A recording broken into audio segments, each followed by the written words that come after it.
I still remember the shots. My God, there were so many for a long time.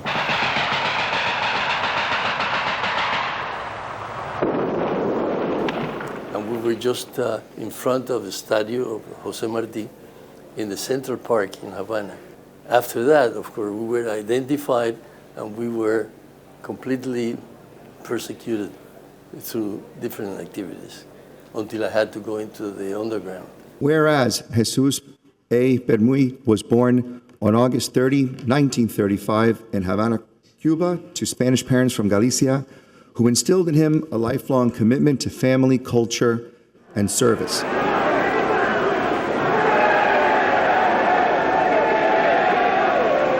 Well, no, I was in the underground since the end of the summer. I cannot say specifically the date, but it was either at the end of August or the beginning of September in 1960.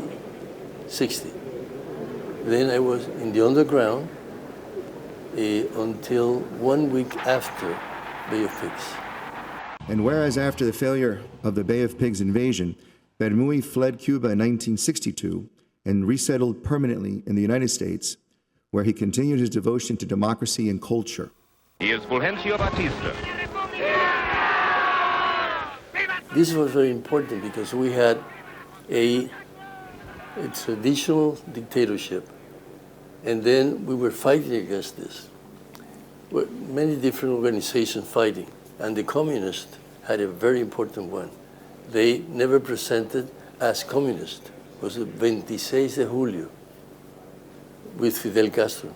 And whereas in 1974, he founded the Human Rights Center of Miami in Coral Gables to advance global awareness of Castro's human rights abuses.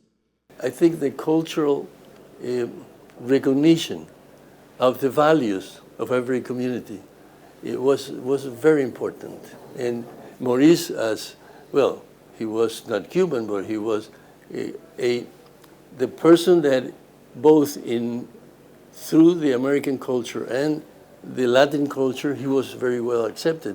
And whereas as an architect and urban planner, Permuy helped shape South Florida's modern landscape, including guiding revitalization efforts in Coral Gables, McFarland Homestead, and Golden Gate communities as the Dade County HUD Planning Division Supervisor. Little Havana is a very good example. He was concerned with the situation. We started with years before with the Mother Miranda, what I mentioned. Then it became a study for the entire area by the planning department. They accepted the idea that we need a park in that area. One day Maurice told me, how about if we do something with this? Oh, we need to do that, of course.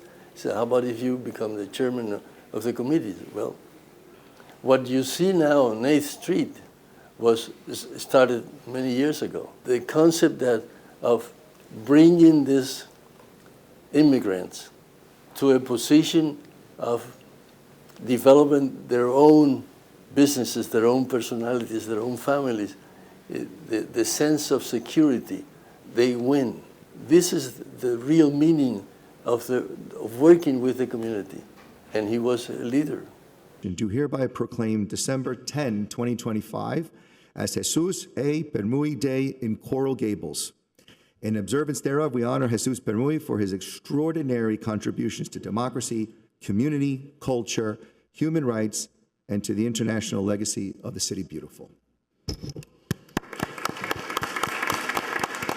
I have only one particular detail that I have to say, is that I learned this from many friends that were killed, and many thousands that were in jail. Thank you.